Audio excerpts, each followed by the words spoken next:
Hello everyone. Welcome in Mechanical Engineering Department of 5th semester Power Plant Engineering as a elective. Today's topic is Unit 2 High Pressure Boiler. In this topic we cover Introduction to High Pressure Boiler and its short form is HPB. Lecture number 6 prepared by Mrs. Amruta Mulle, lecturer in Mechanical Engineering Department, NID Polytechnic, Nagpur. Content of our lecture as high pressure boilers, its classification, construction and working principle of Lehman boiler and Benson boiler. Learning outcomes.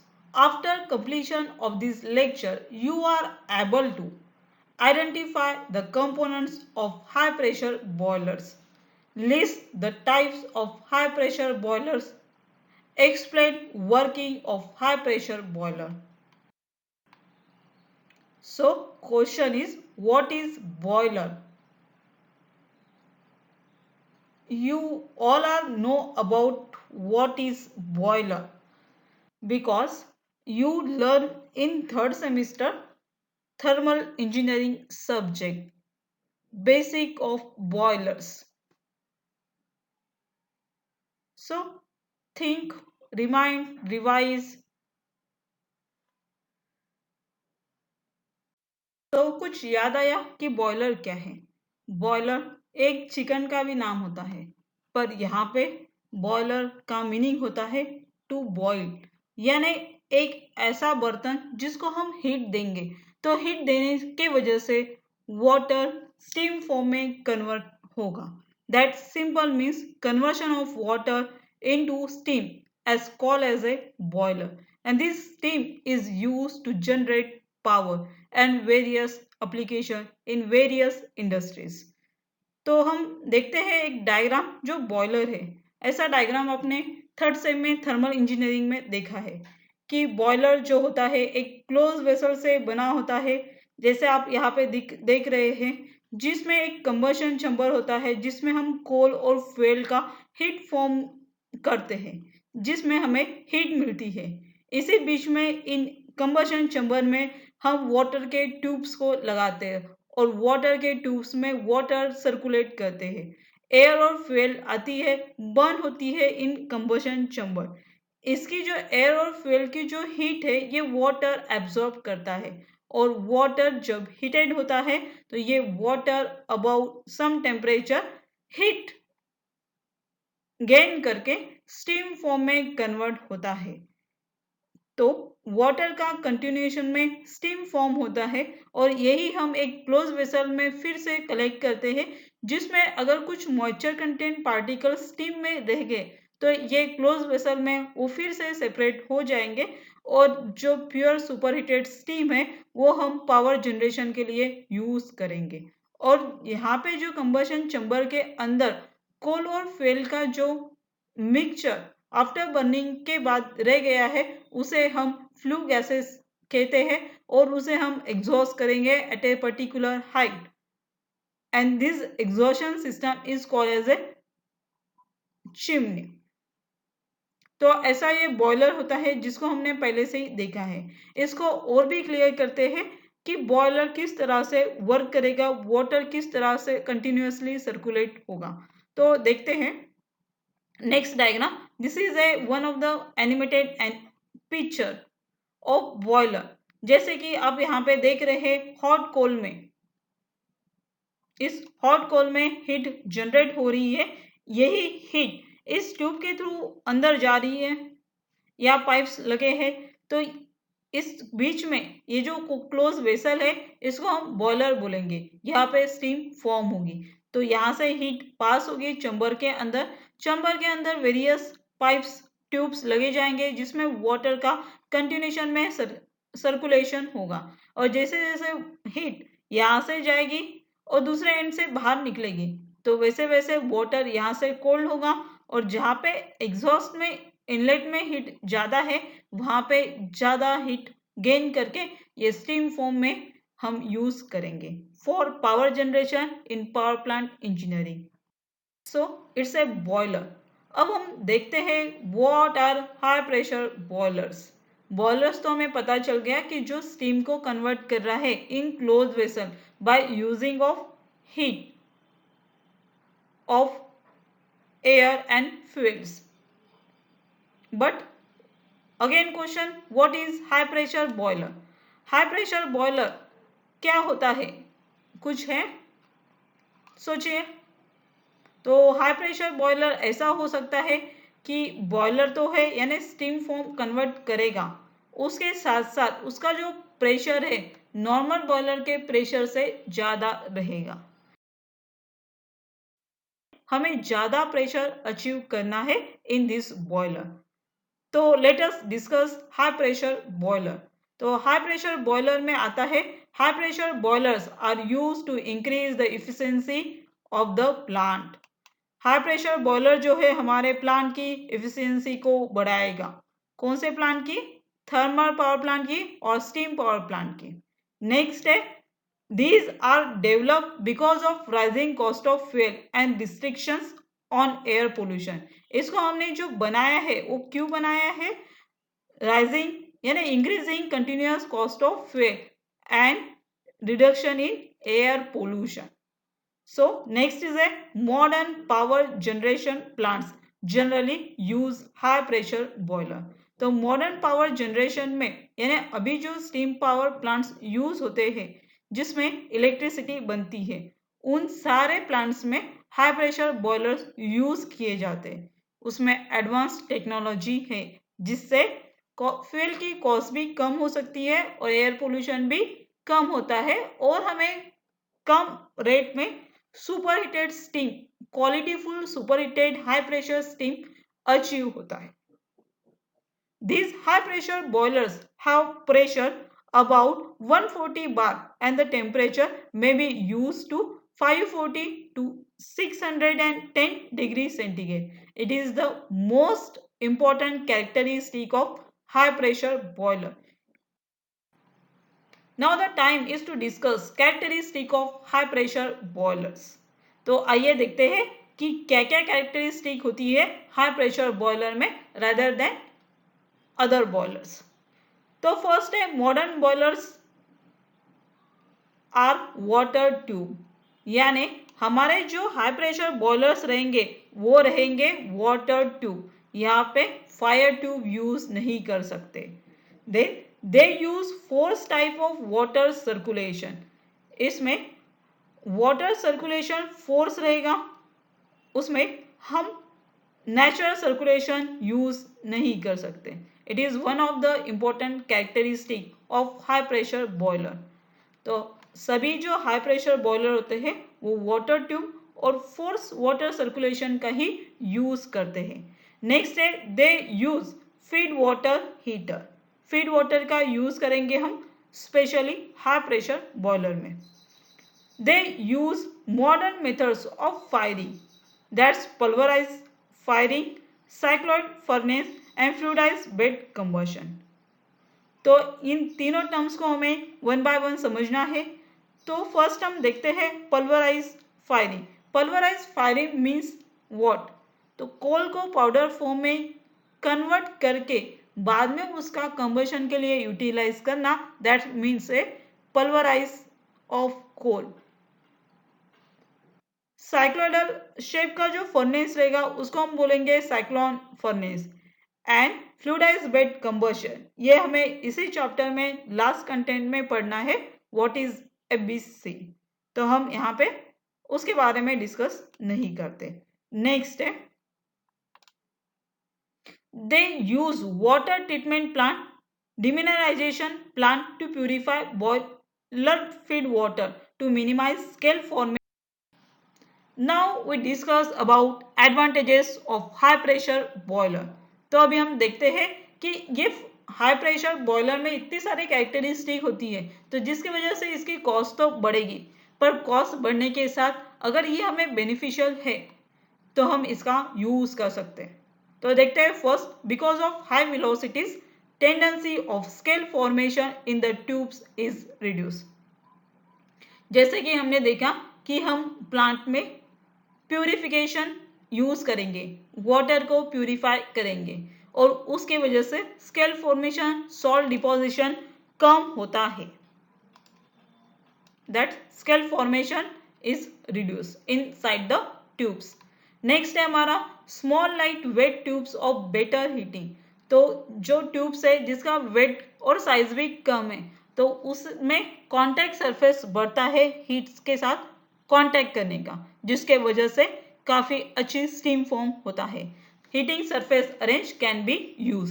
This makes the unit compact and reduces erection time and cost of boiler. Small lightweight tube use करने के वजह से boiler का cost भी कम होता है। It is one of the another advantages of high pressure boiler.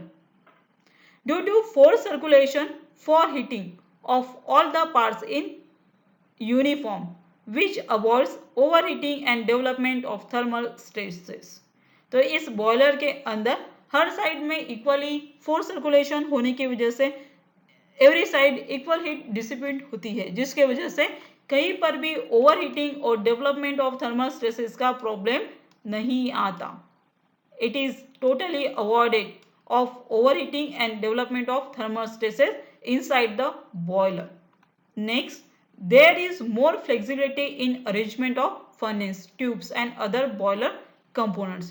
तो ये पॉइंट हमें जब हम बॉयलर का कंस्ट्रक्शन देखेंगे, स्पेशली हाई प्रेशर बॉयलर का, तब हमें समझेगा कि हम इस बॉयलर के अरेंजमेंट में, फर्नेसेस में किस तरह से फ्लेक्सिबिलिटी ला सकते हैं।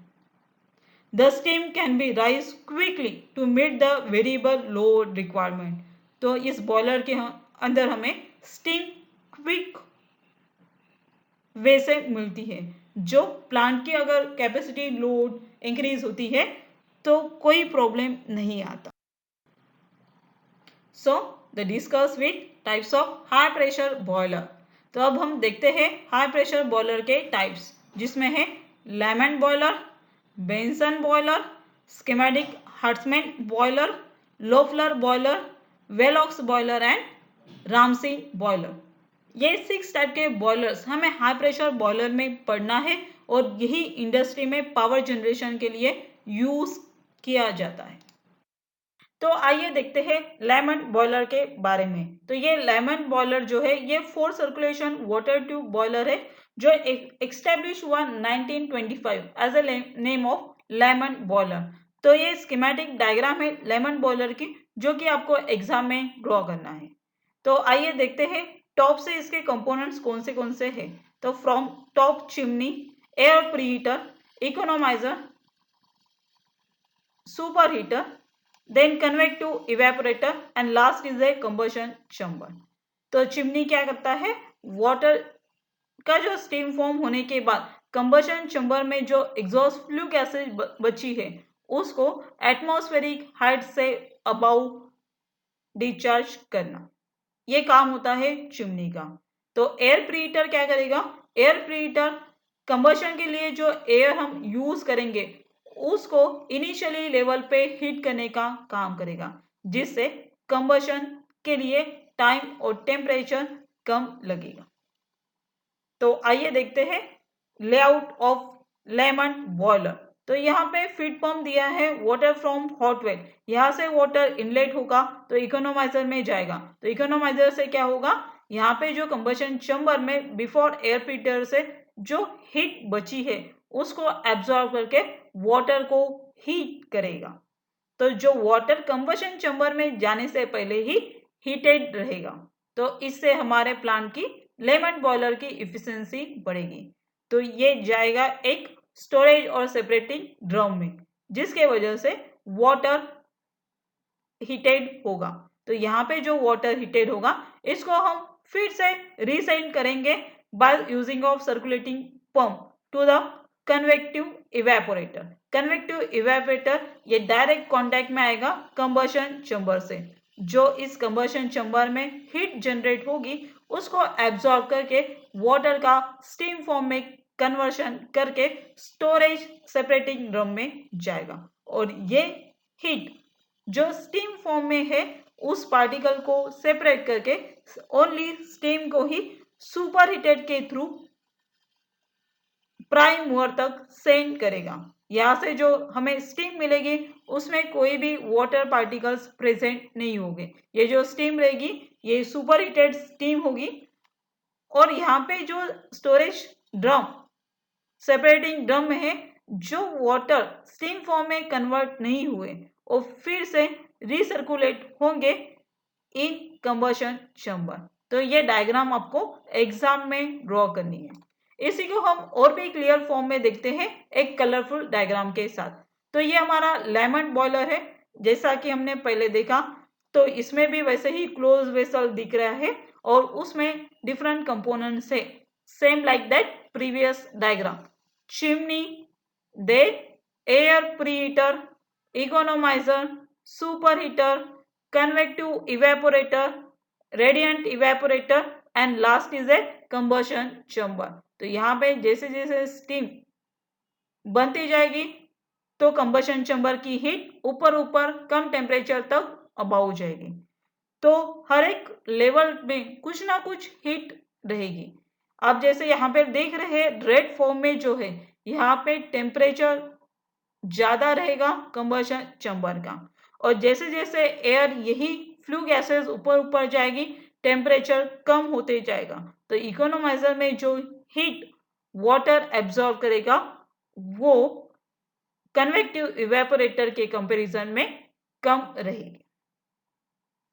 तो वाटर फ्रॉम हॉट वेल से आया, इकोनोमाइजर ने उसको हीट किया और हीट करने के बाद ये और एक सेपरेटिंग ड्रम में गया जिसमें वाटर और स्टीम को सेपरेट किया जाता है। तो वाटर जो इसमें कंटेंट रहेंगे वो फिर से कहाँ जाएंगे, इनसाइड जाएंगे। इनसाइड कहाँ जाएंगे, कन्वेक्टिव इवेपोरेटर से, रेडिएंट इवेपोरेटर से लेके फिर से इसी ड्रम में वापस आएंगे। तो यहाँ पे कन्वेक्टिव इवेपोरेटर वाटर का एक्चुअल में स्टीम फॉर्म कर रहा है, इकोनोमाइजर वाटर का टेम्परेचर इंक्रीज कर रहा है। इकोनोमाइजर में स्टीम फॉर्म नहीं होगा, सिर्फ वाटर हीटेड होगा और वाटर को स्टीम में कन्वर्ट करने के लिए आपको अबाउट 100 डिग्री सेंटीग्रेड तक वाटर को हीट करना है। इसके बाद ये प्रोसेस हो गई स्टीम फॉर्म की। जो स्टीम हमें चाहिए प्राइम मूवर के लिए वो चाहिए सुपर हीटेड, उसमें कोई भी वाटर पार्टिकल्स ना हो, उसका प्रेशर और टेम्परेचर इंक्रीज हो। तो उसके लिए हम क्या करेंगे, फिर से इस सेपरेटिंग ड्रम से जो हाई स्टीम, हाई लेवल की जो स्टीम है उसे फिर से कंबशन चैम्बर के थ्रू पास करेंगे with the help of super heater. तो ये स्टीम प्राइम मूवर तक जाएगी as to turbine and turbine rotate होगी by using of this super heated steam. तो आइए देखते हैं इस सुपर हीटेड स्टीम का जो फॉर्म है वो किस तरह से रहेगा। These boilers have been built to generate 45 to 50 tons of superheated steam per hour at a pressure of 120 boiler। Benson boiler क्या है, तो जो भी प्रॉब्लम्स है लेमन बॉयलर के, उसको सॉल्व करने का काम इस बेंसन बॉयलर ने किया। The main difficulty experienced in the lemon boiler is the formation and attachment of bubbles on the inner surface of the heating tubes. The attached bubbles to the tube surfaces reduce the heat flow and steam generation as it offers high thermal resistance than water filled। तो normally जो problem lemon boiler के अंदर आए, Benson boiler ने उसको overcome करने का काम किया। बाकी आप देख रहे हैं कि वो डायग्राम और इस डायग्राम में ज्यादा डिफरेंस नहीं है। The arrangement of the boiler component is shown in this diagram. तो उस डायग्राम में भी चिमनी थी, इस डायग्राम में भी चिमनी है। उस डायग्राम में भी एयर प्रीहीटर था, यहाँ पर भी एयर प्रीहीटर है। ये एयर जो हॉट होके कहाँ जाएगी, कंबशन चैम्बर तक जाएगी और कंबशन में जो फ्यूल और कोल के जो पार्टिकल्स है उसको कंबस्ट करने का काम करेंगे। देन उसे कनेक्टेड रेडिएटिव इवेपोरेटर रहेगा जिसमें से वाटर फ्लो होगा, वाटर का स्टीम फॉर्म में कन्वर्ट होगा। तो ये वाटर कहाँ से आएगा?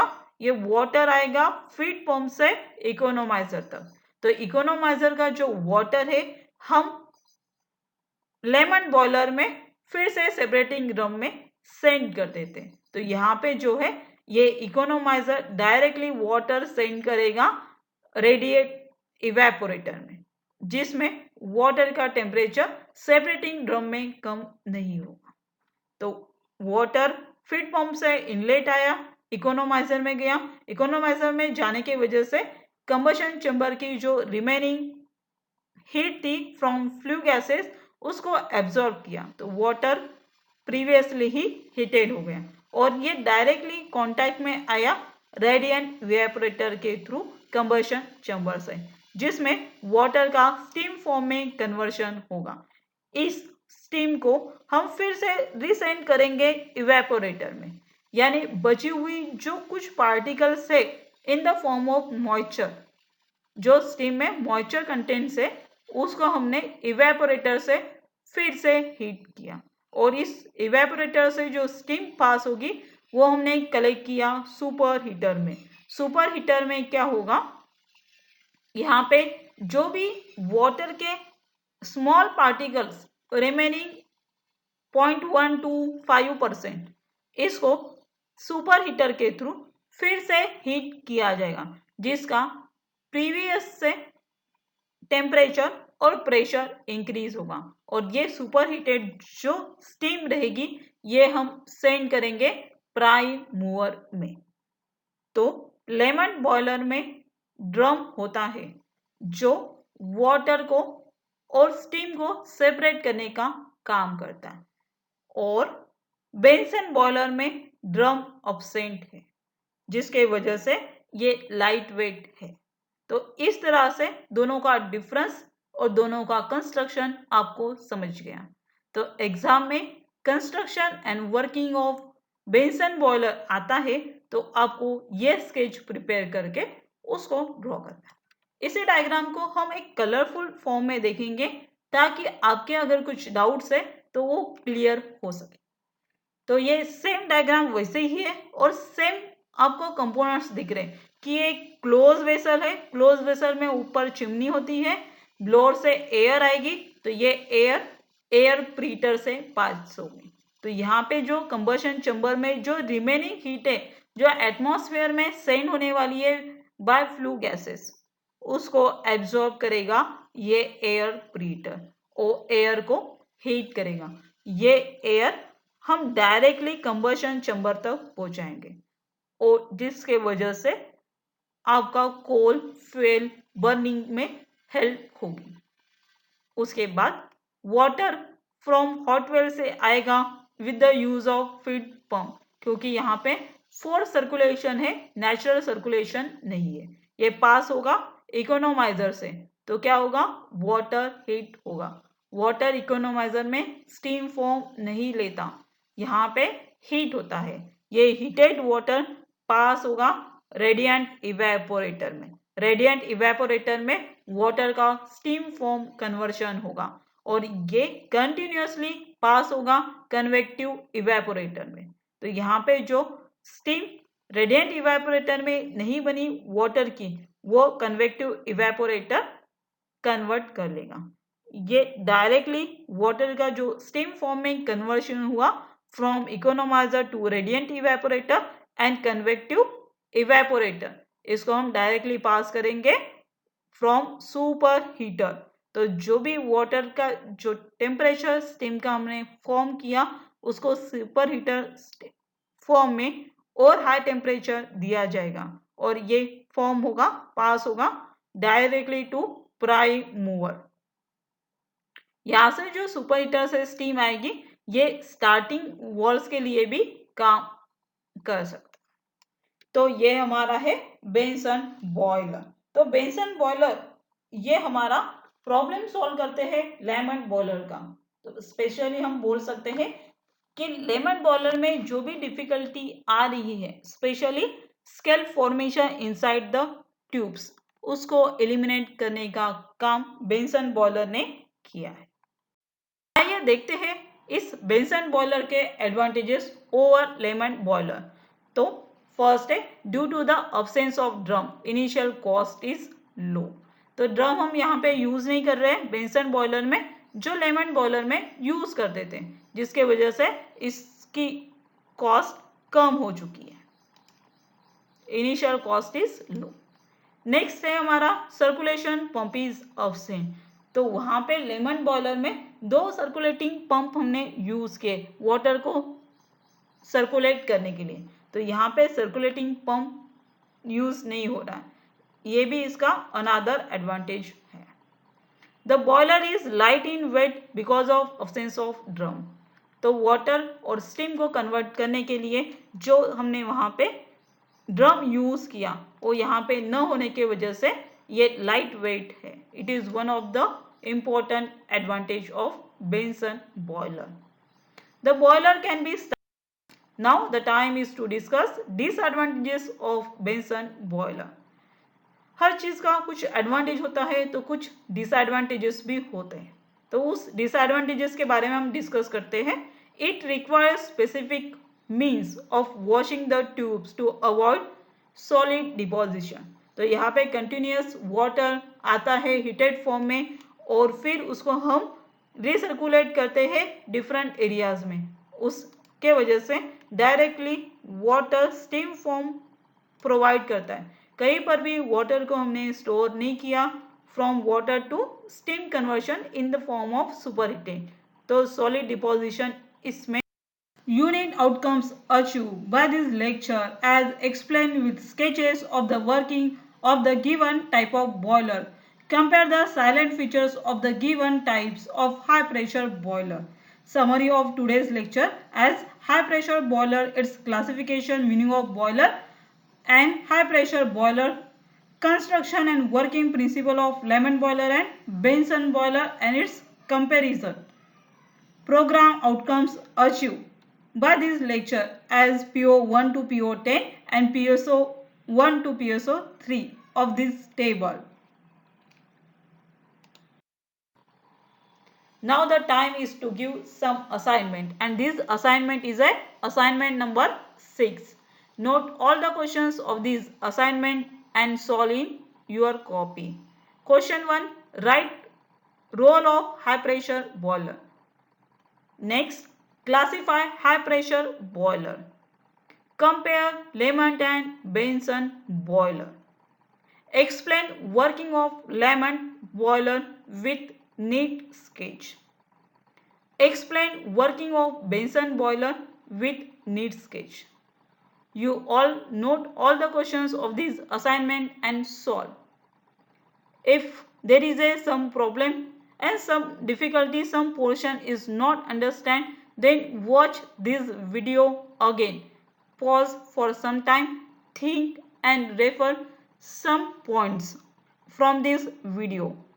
Refer notes to solve this assignment. If there is some difficulty, then contact to subject teacher. Then topics for next session. तो नेक्स्ट सेशन में हम क्या पढ़ेंगे उसके बारे में एक ओवरव्यू करते हैं कि नेक्स्ट सेशन में हम पढ़ेंगे Loeffler boiler and Velox boiler. तो लोफलर बॉयलर और वेलॉक्स बॉयलर लेमन और बेंसन बॉयलर से काफ़ी गुना अच्छा है, तो वो हम डिस्कस करेंगे in next lecture and comparison of this two boilers. Thank you, happy learning.